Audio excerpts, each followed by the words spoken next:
Allahümme salli ala Muhammedin ve ali Muhammed. Euzu billahi mineşşeytanirracim. Bismillahirrahmanirrahim. Selamun aleyküm ve rahmetullahi ve berekatuhu. Allah'ın salavatı ve selamı üzerinize olsun. Allah Teala işlerinize avan dilesin. Allah hamınızdan razı olsun. İleride dedik ki namazın müqəddimatı 6 şeydir. Onlardan 3'ünü demişəm. 3'ü qalıb.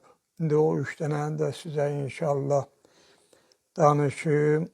Ondan sonra müqərrinat namaz deyilən bir lazım olan, namazda lazım olan əməllər var. Onları da vaxtım olsa deyərəm. Sonra isə namaz qılmağın qaydaları, belə ki, ərəbi sözləri və onların tərcümələrini inşallah sizə deyəcəyəm.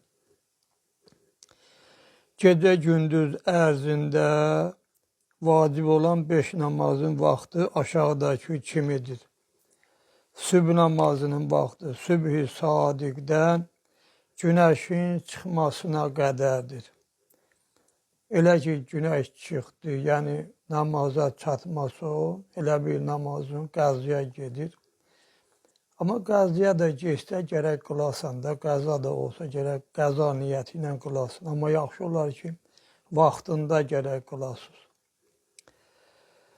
Zöhr namazının vaxtı günortadan ta günəşin batmasına 4 rəkət namaz qılan vaxta kimidir.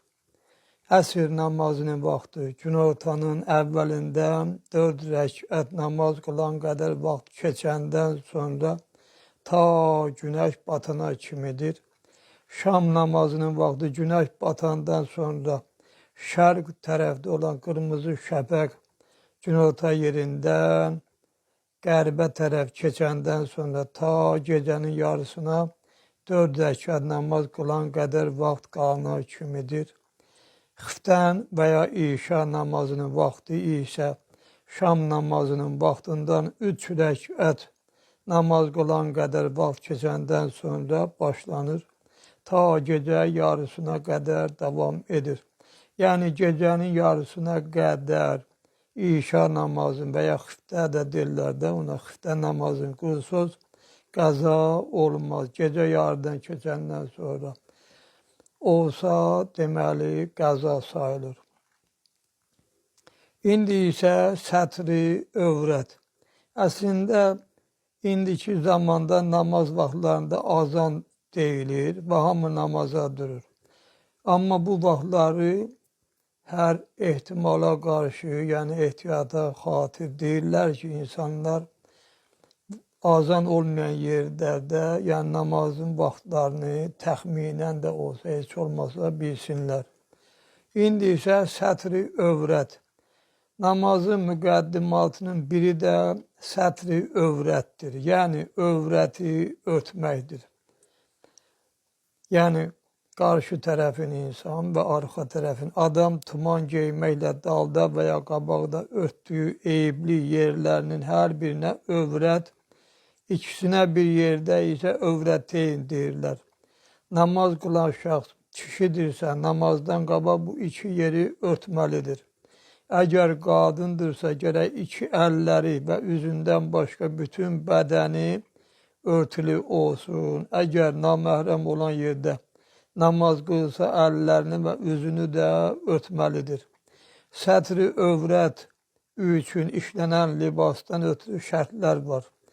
Libas gərək qəsbi və haram olmasın. O ki, özü örtürsən, həmən libasda gərək haram libas olmasın. Libas belə ki, gərək pak olsun. Namaz qılan şəxsin bədənində və libasında əti haram olan heyvanın dərisindən, sümüyündən, tükündən və ümumiyyətlə bədənindən heç bir şey olmasın. Namaz qılan kişinin libası xalis ipək, bədənində qızıl zinətlər, məsələn, qızıl üzük, qızıl bel bağı və s. olmamalıdır. Amma əgər libas xalis ipək olmayıb, qarışıq olsa eybi yoxdur. Qadınlar üçün bu məhdudiyyət yoxdur. Onlar namaz qılanda ipək və qızıl zinətlərindən də istifadə edə bilərlər. İndi isə namazın, 6-cı isə namazın məkanıdır. Namaz qılan şəxsin yeri gərək mübah olsun, yəni halal olsun, yəni qəsbi və haram olmasın. Qəsbi yerdə qılınan namaz batildir. Bundan əlavə namazın yeri gərək müstəqqər, yəni dayanıqlı olsun. Yəni namaz qılan halda insana hərəkət verməsin. Yəni elə bir kravatın üstündə durubsan, namaz qılırsan, olmaz. Ya elə bir taxtanın üstündə dayanıbsa, o taxta yellənir, olmaz. Məsələn, yaylı çarpayı üstündə namaz qılanda atıb tutur. Belə olanda namaz, yəni batil olar. Burada namazın müqəddimatı çox müxtəsər şəkildə bəyan edilib, tamama yetdi, yəni tamam oldu. İndi də, yəni bir qədər vaxtımız var. Müqərrinat namazı da sizə deyim. Yəni müqərrinat namaz nədir? Namazın içində vacib olan əməllərə müqərrinat namaz deyilir. Müqərrinat namaz 11 şeydir.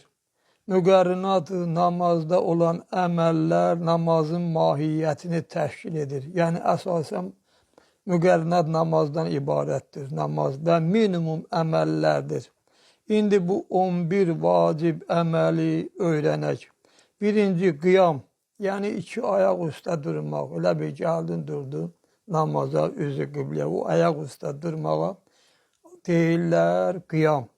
İkinci niyyət, yəni namaz qılan şəxs hansı namazı qılacaqsa, ürəyində o namazı qəsd etsin. Məsələn, deyəcək ki, sübh namazını tutaq ki, qılır, deyəcək, sübh namazı qılıram. 2 rəkət, belə də deyə bilər, 2 rəkət sübh namazı qılıram, vacib, qürbətən iləllah. Və ya 4 rəkət zöhr namazı qılıram, vacib, qürbətən iləllah. Və ya 4 rəkət əsr namazı qılıram, vacib, qürbətən iləllah. 3 rəkət şam namazı qılıram, vacib, qürbətən iləllah. 4 rəkət xiftə namazı və ya işa da deyə bilərsiniz. İşa namazı qılıram, vacib, qürbətən iləllah. Yəni 5 vaxt namazı da sübh, zöhr, əsr, şam, xiftə. Təkbirətül ihram, yəni niyyət edəndən sonra Allahu Əkbər demək. Yəni Allahu Əkbər deməyə təkbirətül ihram deyilir. Qəraət, yəni həmdlə surəni oxuma, həmd, yəni Elhamdülillahi Rabbil Alemin ta vələzzallinə qədər həmd deyilir. Qulüvəllah surəsində ta əxədə qədər deməli oxuyursa qul huvallahu əhəd, Allahu səməd, ləm yəlid və ləm yulad və ləm yəkullahu kufuvan əhəd. Yəni əxədə qədər tamamlanır. Buna da deməli surə deyilir. Rüku, yəni əllər dizlərin gözünə çatana kimi əyilmək. 2 əlləri dizvə qoyursan, başını əyirsən aşağı. Sücud, səcdələri demək. 7 əza burada yerə dəyməlidir. Alnın, 2 əllərin içi, 2 dizlərin gözləri və 2 ayaqların baş barmaqları. 7-ci təşəhhüd, yəni səcdələrdən sonra oturub şəhadətəyini oxumaq. Bunları inşallah bir-bir sizə deyəcəyəm və eyni zamanda tərcüməsini də deyəcəyəm Allahın köməkliyi ilə. 8-ci salam, yəni təşəhhüddən sonra 2 vacib və 1 müstəhəbbi salamı oxumaq, yəni 3 dənə salam var. Onların ikisi vacibdir, biri isə müstəhəbbidir. 9-cu zikr, yəni rüku və sücudun özünə məxsus dualarını oxumaq. Yəni salamı deyəndən sonra bəzi zikirləri deyəcəyiz. 10-cu tərtib, yəni namazın əməllərini göstərilmiş ardıcıllıqla icra edib dalqabaq salmamaq. Məsələn, əvvəl səcdəni eləyib, sonra rükuya qayıtmaq olmaz. Yəni, və yaxud ayaq üstə durub, ayaq üstə deyilən sözü deməmiş, başqa işə başlamaq olmaz. Yəni, ardıcıllıqla gərək bu işlər əmələ gəlsin. Məvalat, yəni namazdakı əməllərin arasında böyük fasilə verməmək. Bu əməlləri bir-birinə müttəsil etmək, yəni birləşdirmək lazımdır. Bu 11 əməl namazı tamamilə əhatə edir. Buna baxmayaraq namaz qılmağın qaydasını daha aydın surətdə bəyan edək ki, öyrənmək istəyənlər asanlıqla buna müvəffəq ola bilsinlər. Gələn söhbətimdə inşallah namaz qılmağın qaydaları haqqında Allahın izni ilə danışacağam. İndi isə söhbətimi burada tamamlayıram. Allah yenə deyirəm, hamınızdan razı olsun. Allah işlərinizi avand eləsin. Allah nə hacətləriniz, istəkləriniz var, əmələ gətirsin. Vəssalamu aleykum və rəhmətullahi və bərəkatuhu.